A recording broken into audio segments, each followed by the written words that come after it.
بسم الله الرحمن الرحيم. ألف لام ميم. ذلك الكتاب لا ريب فيه هدى للمتقين الذين يؤمنون بالغيب ويقيمون الصلاة ومما رزقناهم ينفقون والذين يؤمنون بما أنزل إليك وما أنزل من قبلك وبالآخرة هم يوقنون أولئك على هدى من ربهم وأولئك هم المفلحون. إن الذين كفروا سواء عليهم أأنذرتهم أم لم تنذرهم لا يؤمنون ختم الله على قلوبهم وعلى سمعهم وعلى أبصارهم غشاوة ولهم عذاب عظيم. ومن الناس من يقول آمنا بالله وباليوم الآخر وما هم بمؤمنين يخادعون الله والذين آمنوا وما يخدعون إلا أنفسهم وما يشعرون في قلوبهم مرض فزادهم الله مرضا ولهم عذاب أليم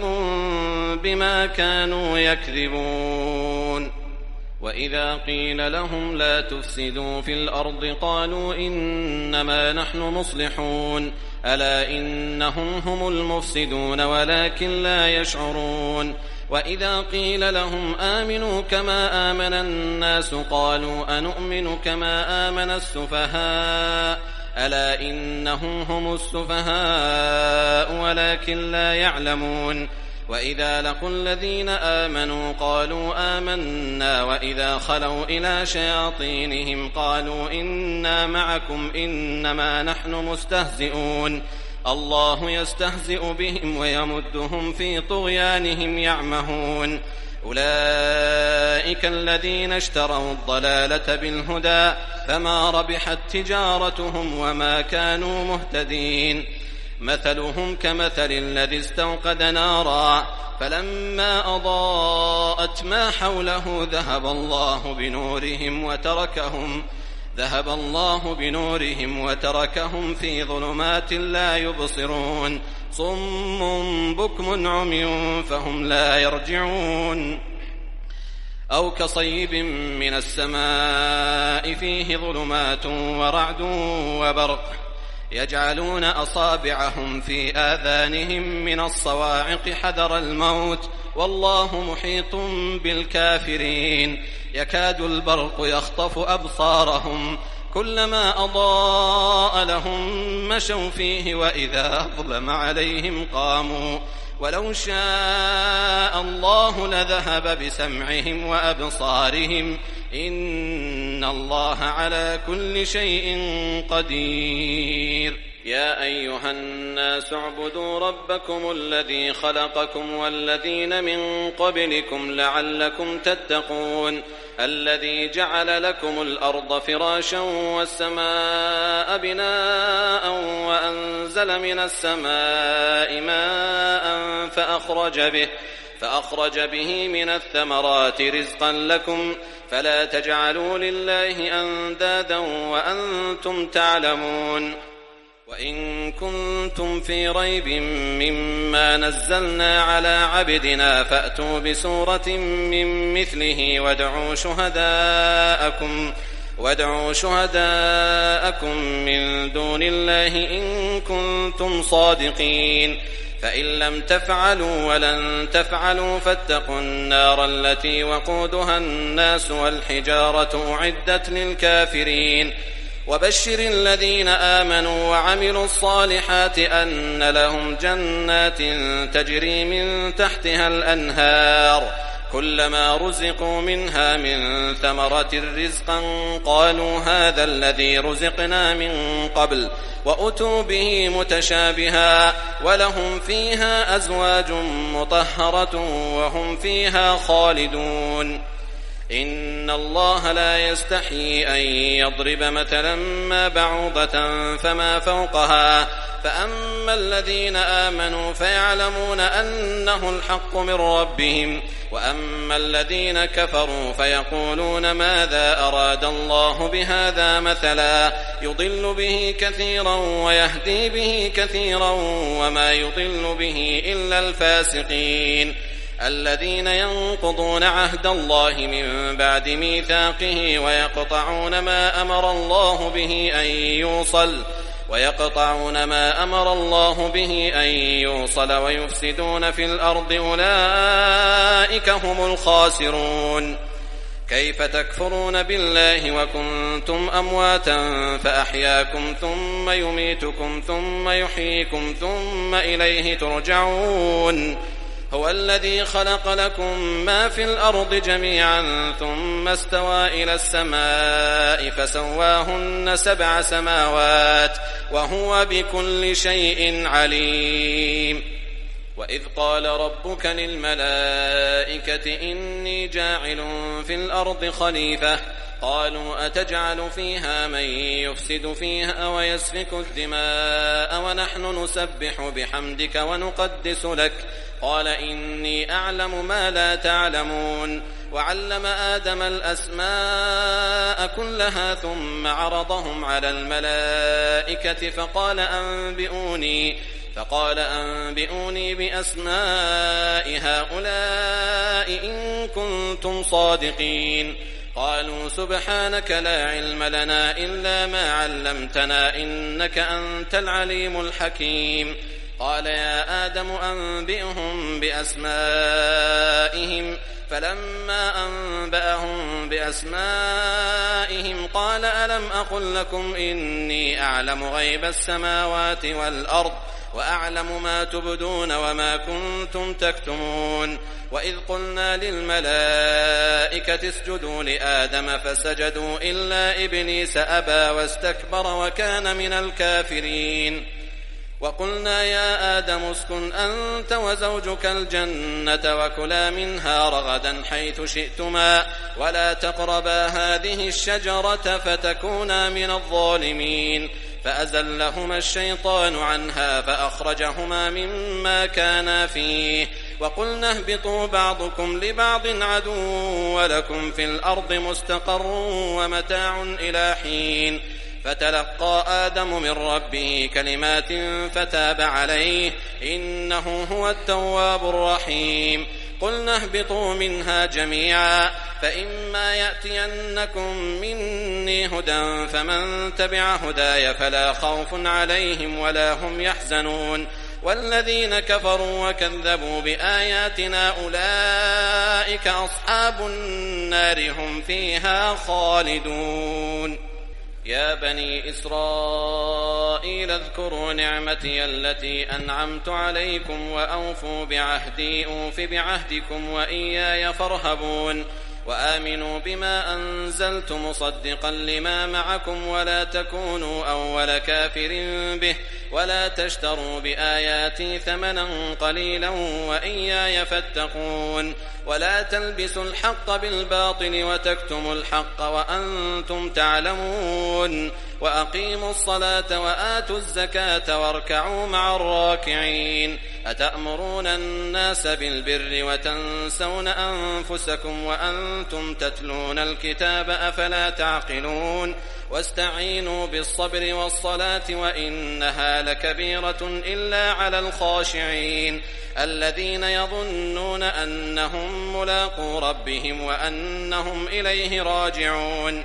يا بني إسرائيل اذكروا نعمتي التي أنعمت عليكم وأني فضلتكم على العالمين واتقوا يوما لا تجزي نفس عن نفس شيئا ولا يقبل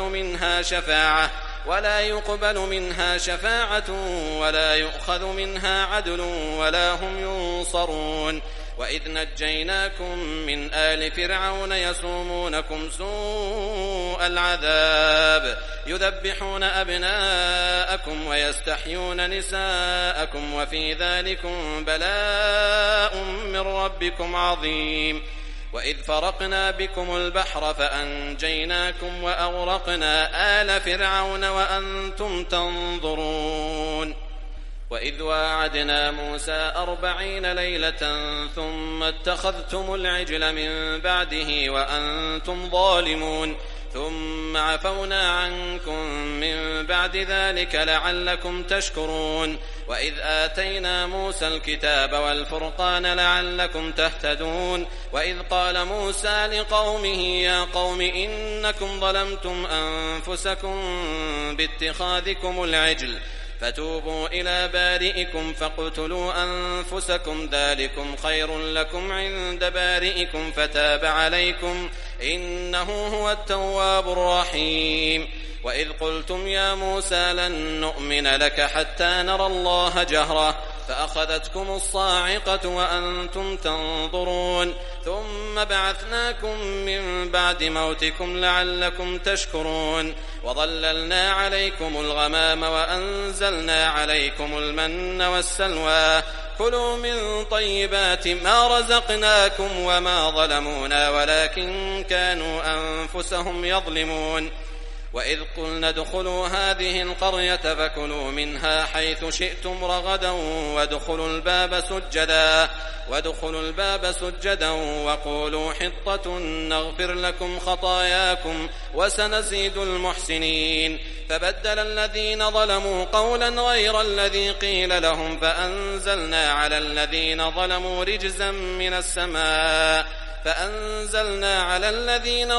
رجزا من السماء بما كانوا يفسقون وإذ استسقى موسى لقومه فقلنا اضرب بعصاك الحجر فانفجرت منه 12 عينا قد علم كل أناس مشربهم كلوا واشربوا من رزق الله ولا تعثوا في الأرض مفسدين وإذ قلتم يا موسى لن نصبر على طعام واحد فادع لنا ربك يخرج لنا مما تنبت الأرض من بقلها وقثائها وفومها وعدسها وبصلها قال أتستبدلون الذي هو أدنى بالذي هو خير اهبطوا مصرا فإن لكم ما سألتم وضربت عليهم الذلة والمسكنة وباءوا بغضب من الله ذلك بأنهم كانوا يكفرون بآيات الله ويقتلون النبيين بغير الحق ذلك بما عصوا وكانوا يعتدون إن الذين آمنوا والذين هادوا والنصارى والصابئين من آمن بالله واليوم الآخر وعمل صالحا فلهم أجرهم عند ربهم ولا خوف عليهم ولا هم يحزنون وإذ أخذنا ميثاقكم ورفعنا فوقكم الطور خذوا ما آتيناكم بقوة واذكروا ما فيه لعلكم تتقون ثم توليتم من بعد ذلك فلولا فضل الله عليكم ورحمته لكنتم من الخاسرين ولقد علمتم الذين اعتدوا منكم في السبت فقلنا لهم كونوا قردة خاسئين فجعلناها نكالا لما بين يديها وما خلفها وموعظة للمتقين وإذ قال موسى لقومه إن الله يأمركم أن تذبحوا بقرة قالوا أتتخذنا هزوا قال أعوذ بالله أن أكون من الجاهلين قالوا ادع لنا ربك يبين لنا ما هي قال إنه يقول إنها بقرة لا فارض ولا بكر عوان بين ذلك فافعلوا ما تؤمرون قالوا ادع لنا ربك يبين لنا ما لونها قال إنه يقول إنها بقرة صفراء فاقع لونها تسر الناظرين قالوا ادع لنا ربك يبين لنا ما هي إن البقرة شابه علينا وإنا إن شاء الله لمهتدون قال إنه يقول إنها بقرة لا ذلول تثير الأرض ولا تسقي الحرث مسلمة لا شية فيها قالوا الآن جئت بالحق فذبحوها وما كادوا يفعلون وإذ قتلتم نفسا فادارأتم فيها والله مخرج ما كنتم تكتمون فقلنا اضربوه ببعضها كذلك يحيي الله الموتى ويريكم آياته لعلكم تعقلون ثم قست قلوبكم من بعد ذلك فهي كالحجارة أو أشد قسوة وإن من الحجارة لما يتفجر منه الأنهار وإن منها لما يشقق فيخرج منه الماء وإن منها لما يهبط من خشية الله وما الله بغافل عما تعملون أفتطمعون أن يؤمنوا لكم وقد كان فريق منهم يسمعون كلام الله ثم يحرفونه من بعد ما عقلوه وهم يعلمون وإذا لقوا الذين آمنوا قالوا آمنا وإذا خلا بعضهم إلى بعض قالوا أتحدثونهم بما فتح الله عليكم ليحاجوكم به عند ربكم أفلا تعقلون أولا يعلمون أن الله يعلم ما يسرون وما يعلنون ومنهم أميون لا يعلمون الكتاب إلا أماني وإن هم إلا يظنون فويل للذين يكتبون الكتاب بأيديهم ثم يقولون هذا من عند الله ليشتروا به ثمنا قليلا فويل لهم مما كتبت أيديهم وويل لهم مما يكسبون وقالوا لن تمسنا النار إلا أياما معدودة قل أتخذتم عند الله عهدا فلن يخلف الله عهده أم تقولون على الله ما لا تعلمون بلى من كسب سيئة وأحاطت به خطيئته فأولئك أصحاب النار هم فيها خالدون والذين آمنوا وعملوا الصالحات أولئك أصحاب الجنة هم فيها خالدون وإذ أخذنا ميثاق بني إسرائيل لا تعبدون إلا الله وبالوالدين إحسانا وذي القربى واليتامى والمساكين وقولوا للناس حسنا وأقيموا الصلاة وآتوا الزكاة ثم توليتم إلا قليلا منكم وأنتم معرضون وإذ أخذنا ميثاقكم لا تسفكون دماءكم ولا تخرجون أنفسكم من دياركم ثم أقررتم وأنتم تشهدون ثم أنتم هؤلاء تقتلون أنفسكم وتخرجون فريقا منكم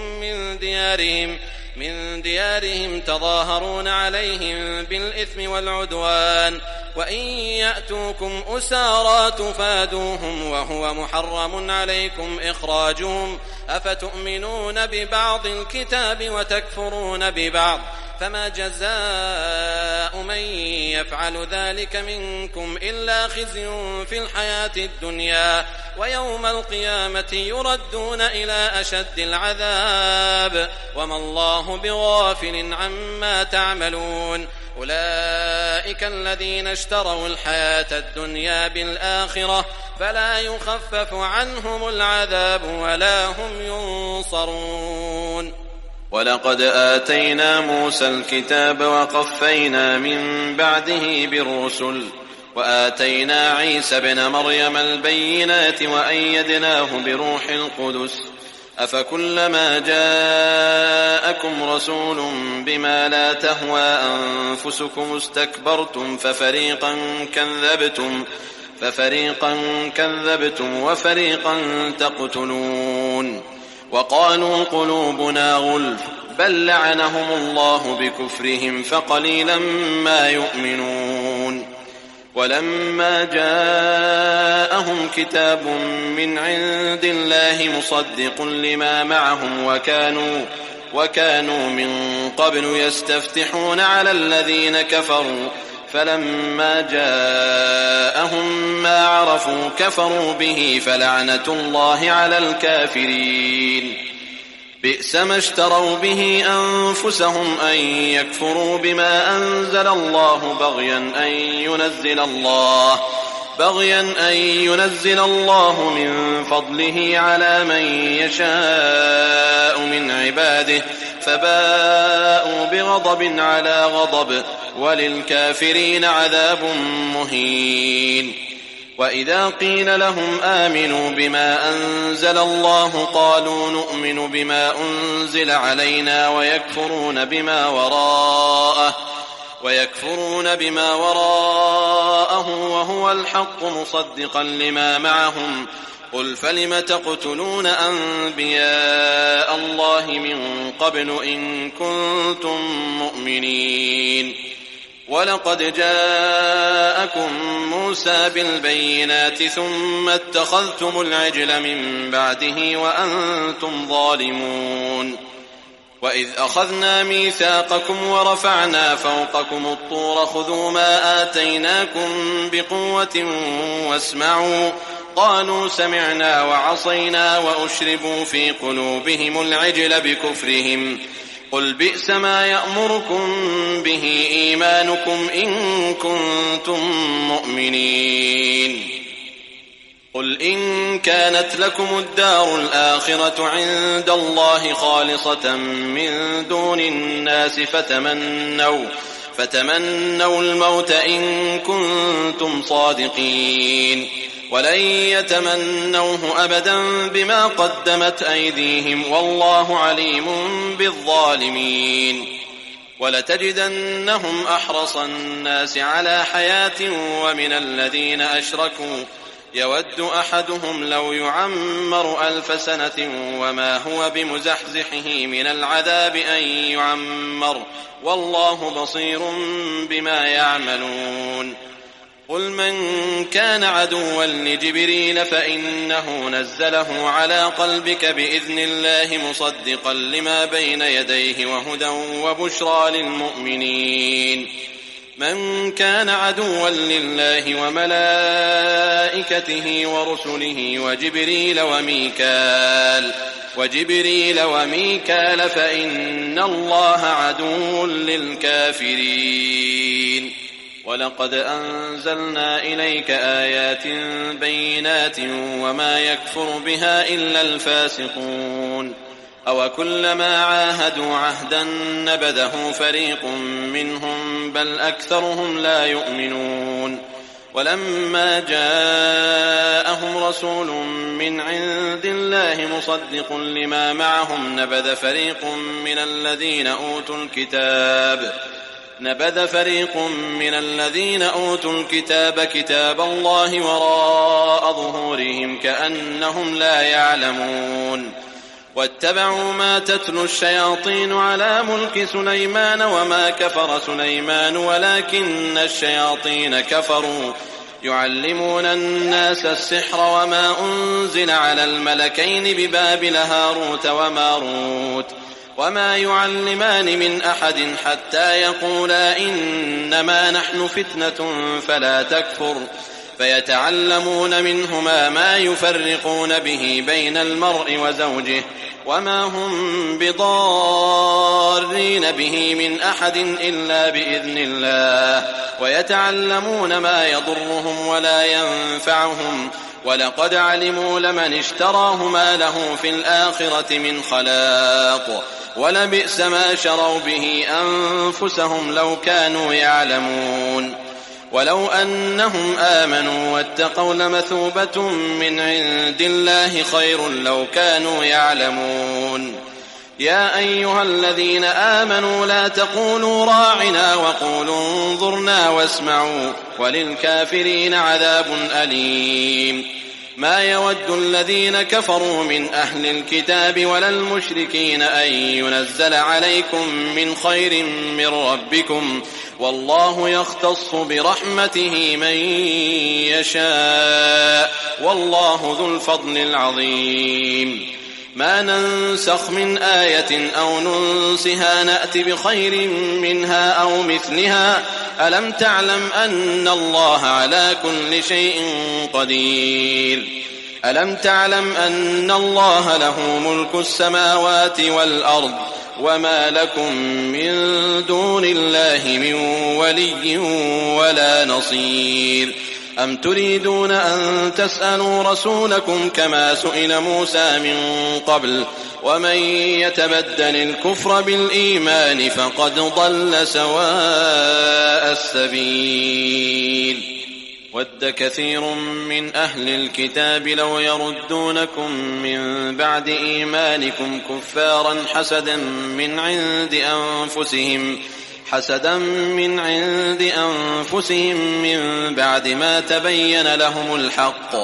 فاعفوا واصفحوا حتى يأتي الله بأمره إن الله على كل شيء قدير وأقيموا الصلاة وآتوا الزكاة وما تقدموا لأنفسكم من خير تجدوه عند الله إن الله بما تعملون بصير وقالوا لن يدخل الجنة إلا من كان هودا أو نصارى تلك أمانيهم قل هاتوا برهانكم إن كنتم صادقين بلى من أسلم وجهه لله وهو محسن فله أجره عند ربه ولا خوف عليهم ولا هم يحزنون وقالت اليهود ليست النصارى على شيء وقالت النصارى ليست اليهود على شيء وهم يتلون الكتاب كذلك قال الذين لا يعلمون مثل قولهم فالله يحكم بينهم يوم القيامة فيما كانوا فيه يختلفون ومن أظلم ممن منع مساجد الله أن يذكر فيها اسمه وسعى في خرابها أولئك ما كان لهم أن يدخلوها إلا خائفين لهم في الدنيا خزي ولهم في الآخرة عذاب عظيم ولله المشرق والمغرب فأينما تولوا فثم وجه الله إن الله واسع عليم وقالوا اتخذ الله ولدا سبحانه بل له ما في السماوات والأرض كل له قانتون بديع السماوات والأرض وإذا قضى أمرا فإنما يقول له كن فيكون وقال الذين لا يعلمون لولا يكلمنا الله أو تأتينا آية كذلك قال الذين من قبلهم مثل قولهم تشابهت قلوبهم قد بينا الآيات لقوم يوقنون إنا أرسلناك بالحق بشيرا ونذيرا ولا تسأل عن أصحاب الجحيم ولن ترضى عنك اليهود ولا النصارى حتى تتبع ملتهم قل إن هدى الله هو الهدى ولئن اتبعت أهواءهم بعد الذي جاءك من العلم ما لك من الله من ولي ولا نصير الذين آتيناهم الكتاب يتلونه حق تلاوته أولئك يؤمنون به ومن يكفر به فأولئك هم الخاسرون يا بني إسرائيل اذكروا نعمتي التي أنعمت عليكم وأني فضلتكم على العالمين واتقوا يوما لا تجزي نفس عن نفس شيئا ولا يقبل منها عدل ولا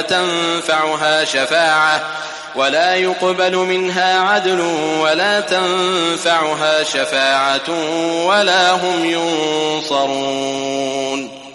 وإذ ابتلى إبراهيم ربه بكلمات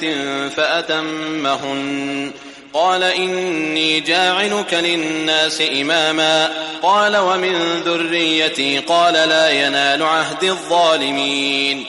وإذ جعلنا البيت مثابة للناس وأمنا واتخذوا من مقام إبراهيم مصلى وعهدنا إلى إبراهيم وإسماعيل أن طهرا بيتي للطائفين والعاكفين والركع السجود وإذ قال إبراهيم رب اجعل هذا بلدا آمنا وارزق أهله من الثمرات من من آمن منهم بالله واليوم الآخر. قال ومن كفر فأمتعه قليلا ثم أضطره إلى عذاب النار وبئس المصير. وإذ يرفع إبراهيم القواعد من البيت وإسماعيل ربنا تقبل منا إنك أنت السميع العليم ربنا واجعلنا مسلمين لك ومن ذريتنا أمة مسلمة لك وأرنا مناسكنا وتب علينا إنك أنت التواب الرحيم ربنا وابعث فيهم رسولا منهم يتلو عليهم آياتك ويعلمهم الكتاب والحكمة ويزكيهم إنك أنت العزيز الحكيم ومن يرغب عن ملة إبراهيم إلا من سفه نفسه ولقد اصطفيناه في الدنيا وإنه في الآخرة لمن الصالحين إذ قال له ربه أسلم قال أسلمت لرب العالمين ووصى بها إبراهيم بنيه ويعقوب يا بني إن الله اصطفى لكم الدين فلا تموتن إلا وأنتم مسلمون أم كنتم شهداء إذ حضر يعقوب الموت إذ قال لبنيه ما تعبدون من بعدي قالوا نعبد إلهك وإله آبائك إبراهيم وإسماعيل وإسحاق إلها واحدا ونحن له مسلمون تلك أمة قد خلت لها ما كسبت ولكم ما كسبتم ولا تسألون عما كانوا يعملون وقالوا كونوا هودا أو نصارى تهتدوا قل بل ملة إبراهيم حنيفا وما كان من المشركين قولوا آمنا بالله وما أنزل إلينا وما أنزل إلى إبراهيم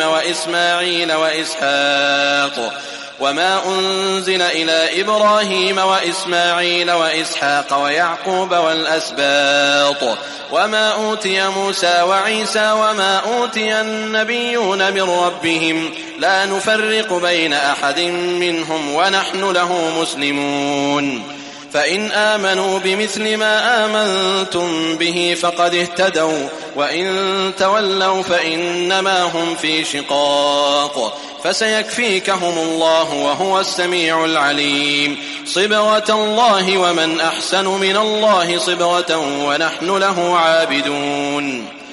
قل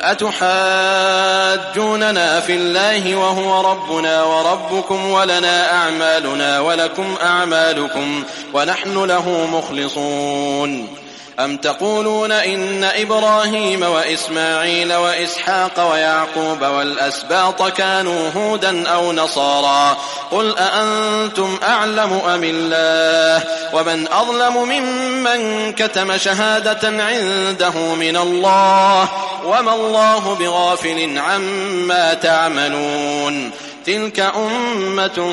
قد خلت لها ما كسبت ولكم ما كسبتم ولا تسألون عما كانوا يعملون سيقول السفهاء من الناس ما ولاهم عن قبلتهم التي كانوا عليها قل لله المشرق والمغرب يهدي من يشاء إلى صراط مستقيم وكذلك جعلناكم أمة وسطا لتكونوا شهداء على الناس ويكون الرسول عليكم شهيدا وما جعلنا القبلة التي كنت عليها إلا لنعلم من يتبع الرسول ممن ينقلب على عقبيه وإن كانت لكبيرة إلا على الذين هدى الله وما كان الله ليضيع إيمانكم إن الله بالناس لرؤوف رحيم قد نرى تقلب وجهك في السماء فلنولينك قبلة ترضاها فول وجهك شطر المسجد الحرام وحيث ما كنتم فولوا وجوهكم شطره وإن الذين أوتوا الكتاب ليعلمون أنه الحق من ربهم وما الله بغافل عما يعملون ولئن أتيت الذين أوتوا الكتاب بكل آية ما تبعوا قبلتك وما أنت بتابع قبلتهم وما بعضهم بتابع قبلة بعض ولئن اتبعت أهواءهم من بعد ما جاءك من العلم إنك إذا لمن الظالمين الذين آتيناهم الكتاب يعرفونه كما يعرفون أبناءهم وإن فريقا منهم ليكتمون الحق وهم يعلمون الحق من ربك فلا تكونن من الممترين ولكل وجهة هو موليها فاستبقوا الخيرات أينما تكونوا يأت بكم الله جميعا إن الله على كل شيء قدير ومن حيث خرجت فول وجهك شطر المسجد الحرام وإنه للحق من ربك وما الله بغافل عما تعملون ومن حيث خرجت فول وجهك شطر المسجد الحرام وحيث ما كنتم فولوا وجوهكم شطره لئلا يكون للناس عليكم حجة إلا الذين ظلموا منهم فلا تخشوهم واخشوني ولأتم نعمتي عليكم ولعلكم تهتدون كما أرسلنا فيكم رسولا منكم يتلو عليكم آياتنا ويزكيكم ويعلمكم الكتاب والحكمة ويعلمكم ما لم تكونوا تعلمون فاذكروني أذكركم واشكروا لي ولا تكفرون يا أيها الذين آمنوا استعينوا بالصبر والصلاة إن الله مع الصابرين ولا تقولوا لمن يقتل في سبيل الله أموات بل أحياء ولكن لا تشعرون ولنبلونكم بشيء من الخوف والجوع ونقص من الأموال والأنفس والثمرات وبشر الصابرين الذين إذا أصابتهم مصيبة قالوا إنا لله وإنا إليه راجعون أولئك عليهم صلوات من ربهم ورحمة وأولئك هم المهتدون إن الصفا والمروة من شعائر الله فمن حج البيت أو اعتمر فلا جناح عليه أن يطوف بهما ومن تطوع خيرا فإن الله شاكر عليم إن الذين يكتمون ما أنزلنا من البينات والهدى من بعد ما بيناه للناس في الكتاب أولئك يلعنهم الله ويلعنهم اللاعنون إلا الذين تابوا وأصلحوا وبينوا فأولئك أتوب عليهم وأنا التواب الرحيم إن الذين كفروا وماتوا وهم كفار أولئك عليهم لعنة الله والملائكة والناس أجمعين خالدين فيها لا يخفف عنهم العذاب ولا هم ينظرون وإلهكم إله واحد لا إله إلا هو الرحمن الرحيم إن في خلق السماوات والأرض واختلاف الليل والنهار والفلك التي تجري في البحر بما ينفع الناس وما أنزل الله من السماء من ماء فأحيا به الأرض بعد موتها وبث فيها من كل دابة وتصريف الرياح والسحاب المسخر بين السماء والأرض لآيات لقوم يعقلون ومن الناس من يتخذ من دون الله أندادا يحبونهم كحب الله والذين آمنوا أشد حبا لله ولو يرى الذين ظلموا إذ يرون العذاب أن القوة لله جميعا وأن الله شديد العذاب إذ تبرأ الذين اتبعوا من الذين اتبعوا ورأوا العذاب وتقطعت بهم الأسباب وقال الذين اتبعوا لو أن لنا كرة فنتبرأ منهم كما تبرأوا منا كذلك يريهم الله أعمالهم حسرات عليهم وما هم بخارجين من النار يا أيها الناس كلوا مما في الأرض حلالا طيبا ولا تتبعوا خطوات الشيطان إنه لكم عدو مبين إنما يأمركم بالسوء والفحشاء وأن تقولوا على الله ما لا تعلمون وإذا قيل لهم اتبعوا ما أنزل الله قالوا بل نتبع ما ألفينا عليه آباءنا أولو كان آباؤهم لا يعقلون شيئا ولا يهتدون ومثل الذين كفروا كمثل الذي ينعق بما لا يسمع إلا دعاء ونداء صم بكم عمي فهم لا يعقلون يا أيها الذين آمنوا كلوا من طيبات ما رزقناكم واشكروا لله إن كنتم إياه تعبدون إنما حرم عليكم الميتة والدم ولحم الخنزير وما أهل به لغير الله فمن اضطر غير باغ ولا عاد فلا إثم عليه إن الله غفور رحيم إن الذين يكتمون ما أنزل الله من الكتاب ويشترون به ثمنا قليلا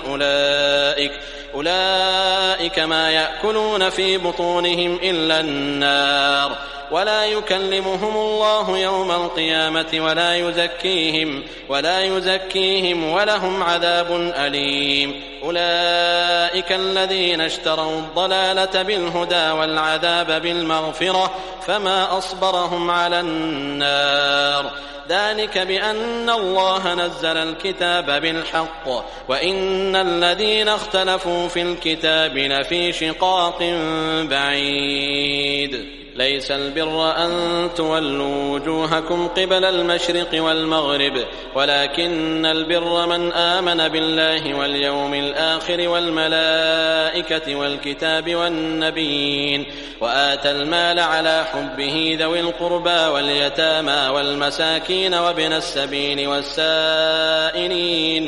والسائلين وفي الرقاب وأقام الصلاة وآتى الزكاة والموفون بعهدهم إذا عاهدوا والصابرين في البأساء والضراء وحين البأس أولئك الذين صدقوا وأولئك هم المتقون يا أيها الذين آمنوا كتب عليكم القصاص في القتلى الحر بالحر والعبد بالعبد والأنثى بالأنثى فمن عفي له من أخيه شيء فاتباع بالمعروف وأداء إليه بإحسان ذلك تخفيف من ربكم ورحمة فمن اعتدى بعد ذلك فله عذاب أليم ولكم في القصاص حياة يا أولي الألباب لعلكم تتقون كتب عليكم إذا حضر أحدكم الموت إن ترك خيرا الوصية للوالدين والأقربين بالمعروف حقا على المتقين فمن بدله بعدما سمعه فإنما إثمه على الذين يبدلونه إن الله سميع عليم فمن خاف من موص جنفا أو إثما فأصلح بينهم فلا إثم عليه إن الله غفور رحيم يا أيها الذين آمنوا كتب عليكم الصيام كما كتب على الذين من قبلكم لعلكم تتقون أياما معدودات فمن كان منكم مريضا أو على سفر فعدة من أيام أخر وعلى الذين يطيقونه فدية طعام مسكين فمن تطوع خيرا فهو خير له وأن تصوموا خير لكم إن كنتم تعلمون شهر رمضان الذي أنزل فيه القرآن هدى للناس وبينات من الهدى والفرقان فمن شهد منكم الشهر فليصم ومن كان مريضا أو على سفر فعدة من أيام أخر يريد الله بكم اليسر ولا يريد بكم العسر ولتكملوا العدة ولتكبروا الله على ما هداكم ولعلكم تشكرون وإذا سألك عبادي عني فإني قريب أجيب دعوة الداع إذا دعان فليستجيبوا لي وليؤمنوا بي لعلهم يرشدون أحل لكم ليلة الصيام الرفث إلى نسائكم هن لباس لكم وأنتم لباس لهن علم الله أنكم كنتم تختانون أنفسكم فتاب عليكم وعفى عنكم فالآن باشروهن وابتغوا ما كتب الله لكم وكلوا واشربوا حتى يتبين لكم الخيط الأبيض من الخيط الأسود من الفجر ثم أتموا الصيام إلى الليل ولا تباشروهن وأنتم عاكفون في المساجد تلك حدود الله فلا تقربوها كذلك يبين الله آياته للناس لعلهم يتقون ولا تأكلوا أموالكم بينكم بالباطل وتدلوا بها إلى الحكام لتأكلوا فريقا من أموال الناس بالإثم وأنتم تعلمون يسألونك عن الأهلة قل هي مواقيت للناس والحج وليس البر بأن تأتوا البيوت من ظهورها ولكن البر من اتقى وأتوا البيوت من أبوابها واتقوا الله لعلكم تفلحون وقاتلوا في سبيل الله الذين يقاتلونكم ولا تعتدوا إن الله لا يحب المعتدين واقتلوهم حيث ثقفتموهم وأخرجوهم من حيث أخرجوكم والفتنة أشد من القتل ولا تقاتلوهم عند المسجد الحرام حتى يقاتلوكم فيه فإن قاتلوكم فاقتلوهم كذلك جزاء الكافرين فإن انتهوا فإن الله غفور رحيم وقاتلوهم حتى لا تكون فتنة ويكون الدين لله فإن انتهوا فلا عدوان إلا على الظالمين الشهر الحرام بالشهر الحرام والحرمات قصاص فمن اعتدى عليكم فاعتدوا عليه بمثل ما اعتدى عليكم واتقوا الله واعلموا أن الله مع المتقين وأنفقوا في سبيل الله ولا تلقوا بأيديكم إلى التهلكة وأحسنوا إن الله يحب المحسنين وأتموا الحج والعمرة لله فإن أحصرتم فما استيسر من الهدي ولا تحلقوا رؤوسكم حتى يبلغ الهدي محله فمن كان منكم مريضا أو به أذى من رأسه ففدية من صيام أو صدقة أو نسك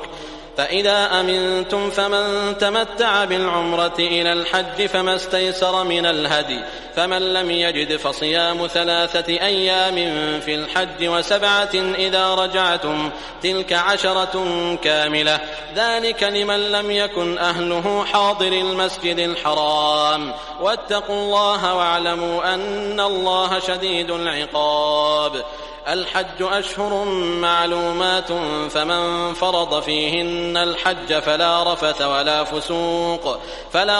ولا فسوق ولا جدال في الحج وما تفعلوا من خير يعلمه الله وتزودوا فإن خير الزاد التقوى واتقون يا أولي الألباب ليس عليكم جناح أن تبتغوا فضلا من ربكم، فإذا أفضتم من عرفات فاذكروا الله عند المشعر الحرام واذكروه كما هداكم وإن كنتم من قبله لمن الضالين. ثم أفيضوا من حيث أفاض الناس واستغفروا الله إن الله غفور رحيم. فإذا قضيتم مناسككم فاذكروا الله كذكركم آباءكم أو أشد ذكرا. فمن الناس من يقول ربنا آتنا في الدنيا وما له في الآخرة من خلاق، ومنهم من يقول ربنا آتنا في الدنيا حسنة وفي الآخرة حسنة وقنا عذاب النار. أولئك لهم نصيب مما كسبوا والله سريع الحساب. واذكروا الله في أيام معدودات، فمن تعجل في يومين فلا إثم عليه ومن تأخر فلا إثم عليه لمن اتقى. واتقوا الله واعلموا أنكم إليه تحشرون. ومن الناس من يعجبك قوله في الحياة الدنيا ويشهد الله على ما في قلبه وهو ألد الخصام، وإذا تولى سعى في الأرض ليفسد فيها ويهلك الحرث والنسل والله لا يحب الفساد. وإذا قيل له اتق الله أخذته العزة بالإثم فحسبه جهنم ولبئس المهاد. ومن الناس من يشري نفسه ابتغاء مرضات الله والله رؤوف بالعباد. يا أيها الذين آمنوا ادخلوا في السلم كافة ولا تتبعوا خطوات الشيطان إنه لكم عدو مبين. فإن زللتم من بعد ما جاءتكم البينات فاعلموا أن الله عزيز حكيم. هل ينظرون إلا أن يأتيهم الله في ظلل من الغمام والملائكة وقضي الأمر وإلى الله ترجع الأمور. سل بني إسرائيل كم آتيناهم من آية بينة ومن يبدل نعمة الله من بعد ما جاءته فإن الله شديد العقاب. زين للذين كفروا الحياة الدنيا ويسخرون من الذين آمنوا والذين اتقوا فوقهم يوم القيامة والله يرزق من يشاء بغير حساب. كان الناس أمة واحدة فبعث الله النبيين مبشرين ومنذرين وأنزل معهم الكتاب بالحق ليحكم بين الناس فيما اختلفوا فيه وما اختلف فيه إلا الذين أوتوه من بعد ما جاءتهم البينات بغيا بينهم فهدى الله الذين آمنوا لما اختلفوا فيه من الحق بإذنه والله يهدي من يشاء إلى صراط مستقيم. أم حسبتم أن تدخلوا الجنة ولما يأتكم مثل الذين خلوا من قبلكم مستهم البأساء والضراء وزلزلوا حتى يقول الرسول والذين آمنوا معه متى نصر الله ألا إن نصر الله قريب. يسألونك ماذا ينفقون قل ما أنفقتم من خير فللوالدين والأقربين واليتامى والمساكين وابن السبيل وما تفعلوا من خير فإن الله به عليم. كتب عليكم القتال وهو كره لكم وعسى أن تكرهوا شيئا وهو خير لكم وعسى أن تحبوا شيئا وهو شر لكم والله يعلم وأنتم لا تعلمون. يسألونك عن الشهر الحرام قتال فيه قل قتال فيه كبير وصد عن سبيل الله وكفر به والمسجد الحرام وإخراج أهله منه أكبر عند الله والفتنة أكبر من القتل ولا يزالون يقاتلونكم حتى يردوكم عن دينكم إن استطاعوا ومن يرتدد منكم عن دينه فيمت وهو كافر فأولئك حبطت أعمالهم في الدنيا والآخرة وأولئك أصحاب النار هم فيها خالدون. إن الذين آمنوا والذين هاجروا وجاهدوا في سبيل الله أولئك يرجون رحمة الله والله غفور رحيم. يسألونك عن الخمر والميسر قل فيهما إثم كبير ومنافع للناس وإثمهما أكبر من نفعهما ويسألونك ماذا ينفقون قل العفو كذلك يبين الله لكم الآيات لعلكم تتذكرون في الدنيا والآخرة. ويسألونك عن اليتامى قل إصلاح لهم خير وإن تخالطوهم فإخوانكم والله يعلم المفسد من المصلح ولو شاء الله لأعنتكم إن الله عزيز حكيم. ولا تنكحوا المشركات حتى يؤمن ولأمة مؤمنة خير من مشركة ولو أعجبتكم ولا تنكحوا المشركين حتى يؤمنوا ولعبد مؤمن خير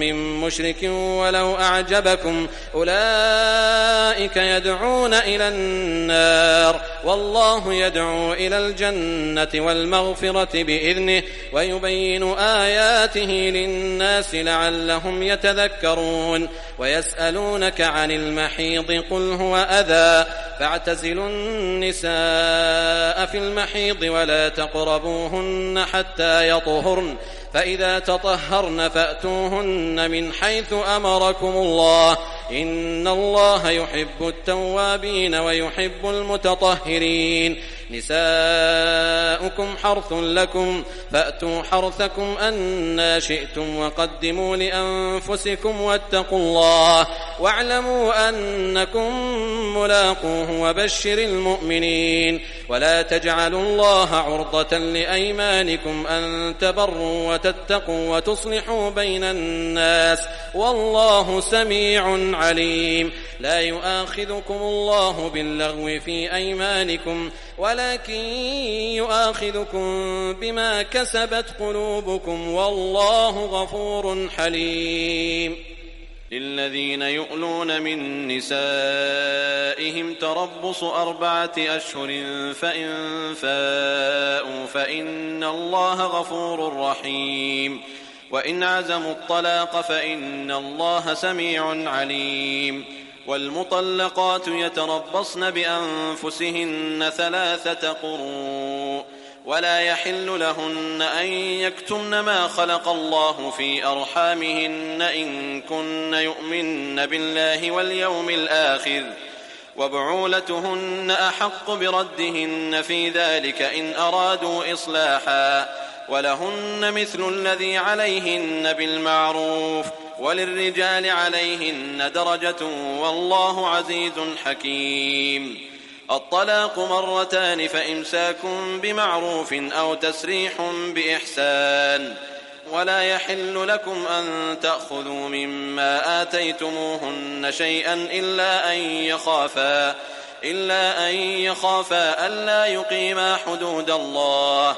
فإن خفتم ألا يقيما حدود الله فلا جناح عليهما فيما افتدت به تلك حدود الله فلا تعتدوها ومن يتعد حدود الله فأولئك هم الظالمون. فإن طلقها فلا تحل له من بعد حتى تنكح زوجا غيره فإن طلقها فلا جناح عليهما أن يتراجعا إن ظنا أن يقيما حدود الله وتلك حدود الله يبينها لقوم يعلمون.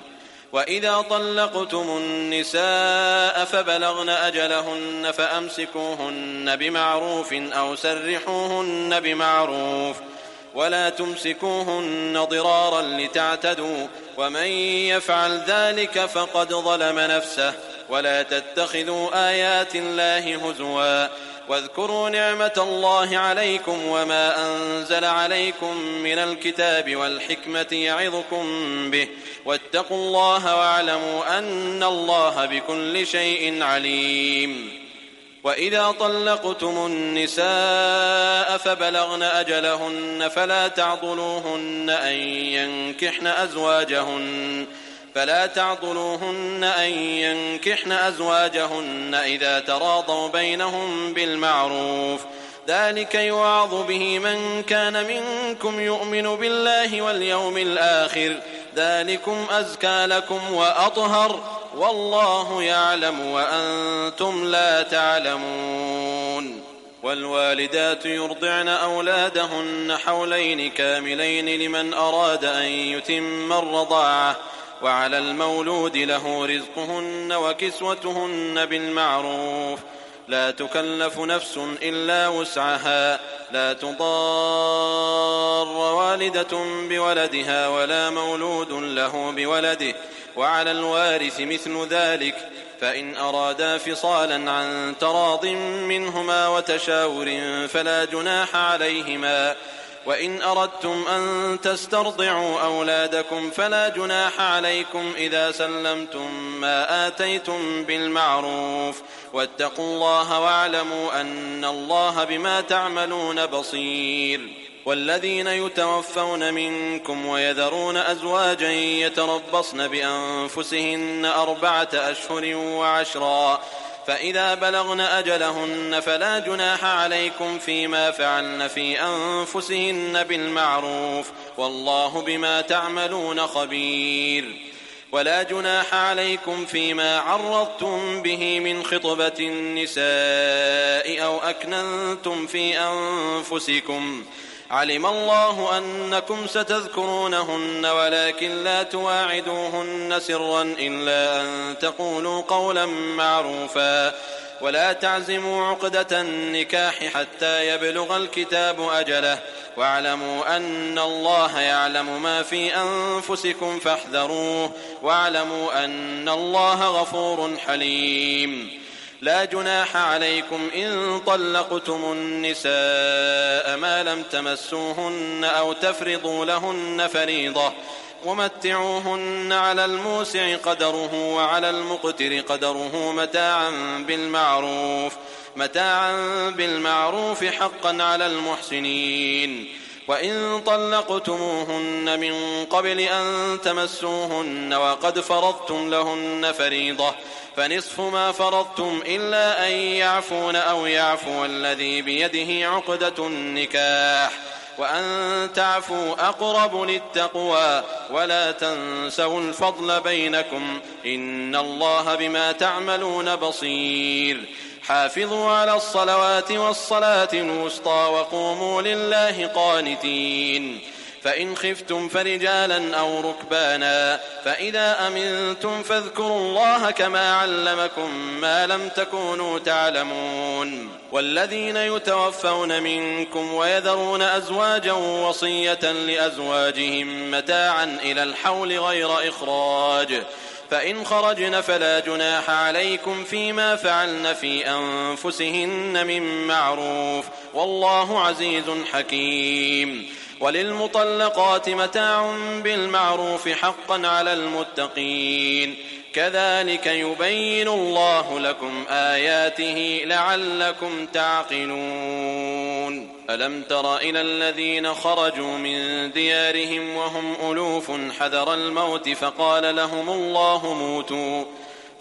لهم الله موتوا ثم أحياهم، إن الله لذو فضل على الناس ولكن أكثر الناس لا يشكرون. وقاتلوا في سبيل الله واعلموا أن الله سميع عليم. من ذا الذي يقرض الله قرضا حسنا فيضاعفه له أضعافا كثيرة، والله يقبض ويبسط وإليه ترجعون. ألم تر إلى الملأ من بني إسرائيل من بعد موسى إذ قالوا لنبي لهم ابعث لنا ملكا نقاتل في سبيل الله، قال هل عسيتم إن كتب عليكم القتال ألا تقاتلوا؟ قالوا وما لنا ألا نقاتل في سبيل الله وقد أخرجنا من ديارنا وأبنائنا. فلما كتب عليهم القتال تولوا إلا قليلا منهم والله عليم بالظالمين. وقال لهم نبيهم إن الله قد بعث لكم طالوت ملكا. قالوا أنى يكون له الملك علينا ونحن أحق بالملك منه ولم يؤت سعة من المال. قال إن الله اصطفاه عليكم وزاده بسطة في العلم والجسم والله يؤتي ملكه من يشاء والله واسع عليم. وقال لهم نبيهم إن آية ملكه أن يأتيكم التابوت فيه سكينة من ربكم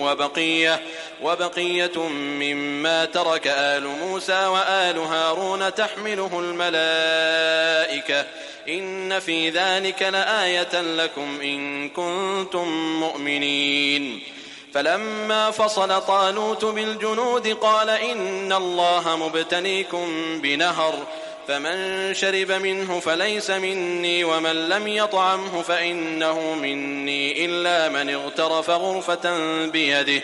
فشربوا منه إلا قليلا منهم. فلما جاوزه هو والذين آمنوا معه قالوا لا طاقة لنا اليوم بجالوت وجنوده. قال الذين يظنون أنهم ملاقوا الله كم من فئة قليلة غلبت فئة كثيرة بإذن الله والله مع الصابرين. ولما برزوا لجالوت وجنوده قالوا ربنا أفرغ علينا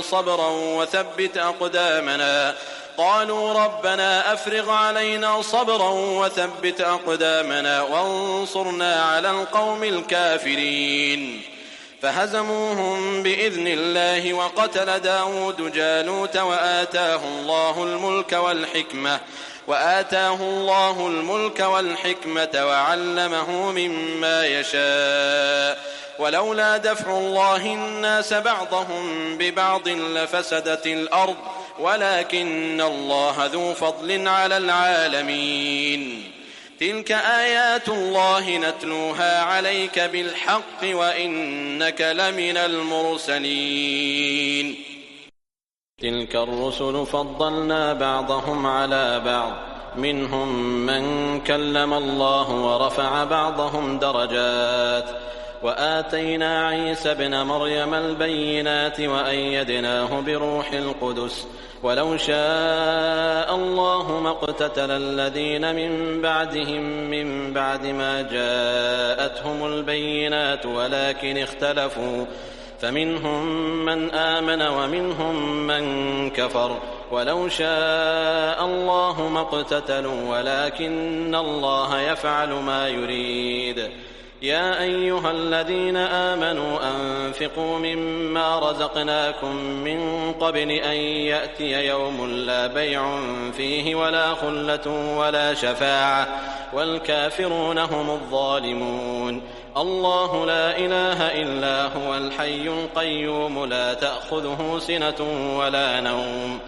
له ما في السماوات وما في الأرض. من ذا الذي يشفع عنده إلا بإذنه. يعلم ما بين أيديهم وما خلفهم ولا يحيطون بشيء من علمه إلا بما شاء. وسع كرسيه السماوات والأرض ولا يؤوده حفظهما وهو العلي العظيم. لا إكراه في الدين قد تبين الرشد من الغي. فمن يكفر بالطاغوت ويؤمن بالله فقد استمسك بالعروة الوثقى لا انفصام لها والله سميع عليم. الله ولي الذين آمنوا يخرجهم من الظلمات إلى النور والذين كفروا أولياؤهم الطاغوت يخرجونهم من النور إلى الظلمات أولئك أصحاب النار هم فيها خالدون. ألم تر إلى الذي حاج إبراهيم في ربه أن آتاه الله الملك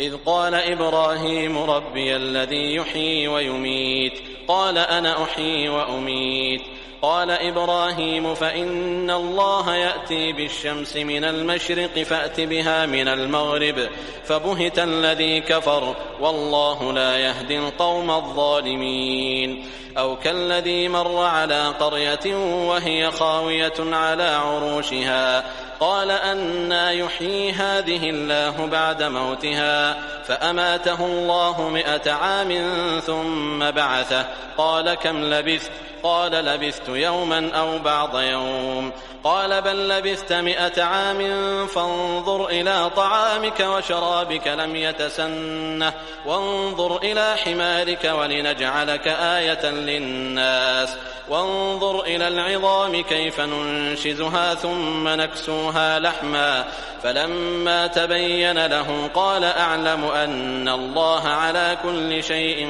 قدير وإذ قال إبراهيم رب أرني كيف تحيي الموتى قال أولم تؤمن قال بلى ولكن ليطمئن قلبي قال فخذ 4 من الطير فصرهن إليك ثم اجعل على كل جبل منهن جزءا ثم ادعهن يأتينك سعيا واعلم أن الله عزيز حكيم مثل الذين ينفقون أموالهم في سبيل الله كمثل حبة أنبتت 7 سنابل في كل سنبلة 100 حبة والله يضاعف لمن يشاء والله واسع عليم الذين ينفقون أموالهم في سبيل الله ثم لا يتبعون ما أنفقوا منا ولا أذى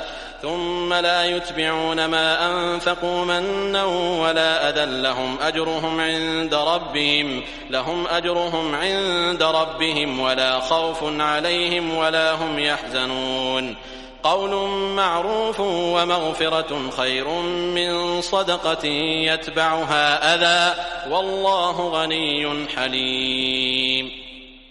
يا أيها الذين آمنوا لا تبطلوا صدقاتكم بالمن والأذى كالذي